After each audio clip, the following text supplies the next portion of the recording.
సాధారణంగా సెలబ్రిటీలకి సంబంధించిన ఫోటోలు సోషల్ మీడియాలో కనిపిస్తే అవి వైరల్ అవుతూ ఉంటాయి. అలాంటిది పాత ఫోటోలు అయితే ఇంకా చెప్పాల్సిన అవసరమే లేదు. వాటికి ఆసక్తికరమైన నేపథ్యం ఉంటుంది. చిరంజీవితో బాలయ్య ముచ్చటిస్తున్న త్రో బ్యాక్ ఫోటో ఒకటి సోషల్ మీడియాలో వైరల్ గా మారింది. ఆ ఫోటో నెటిజన్లని ఎంతగానో ఆకర్షించింది. దానికి ఒక కారణం ఉంది. ఆ పాత ఫోటోలో చిరంజీవి పెళ్లికొడుకు గెటప్ లో ఉన్నారు. పూలతో అలంకరించిన పందిరి మంచంపై కూర్చొని బాలకృష్ణ చిరంజీవి మాట్లాడుకుంటున్నారు. దీంతో చిరంజీవి శోభనం గదిలో బాలయ్య ఏం చేస్తున్నారు, ఈ ఫోటో ఏమిటనే ఆసక్తి నెటిజన్లలో పెరిగింది.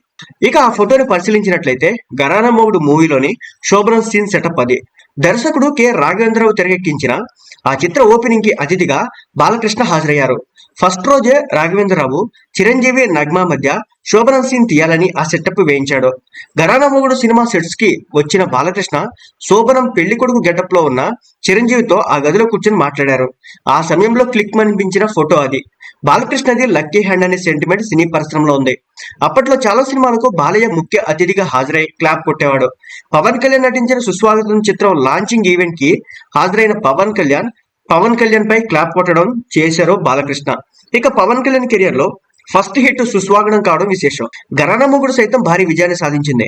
1992లో విడుదలైన గరానా మొగుడు తెలుగు ప్రేక్షకులను ఊపేసింది. Chiranjeevi mass mannerisms, Keeravani songs సినిమాకు హైలైట్. అదే ఏడాది బాలకృష్ణ నుంచి 3 సినిమాలు విడుదలయ్యాయి. ధర్మక్షేత్రం, రౌడీ ఇన్స్పెక్టర్, అశ్వమేధం చిత్రాల్లో రౌడీ ఇన్స్పెక్టర్ మంచి విజయాన్ని అందుకుంది. దర్శకుడు బి గోపాల్ తెరకెక్కించిన రౌడీ ఇన్స్పెక్టర్ బాక్సాఫీస్ దగ్గర దుమ్ము దులిపింది. 1992లో చిరంజీవికి గరానా మొగుడు, బాలకృష్ణకు రౌడీ ఇన్స్పెక్టర్ రూపంలో మంచి విజయాలు దక్కాయి.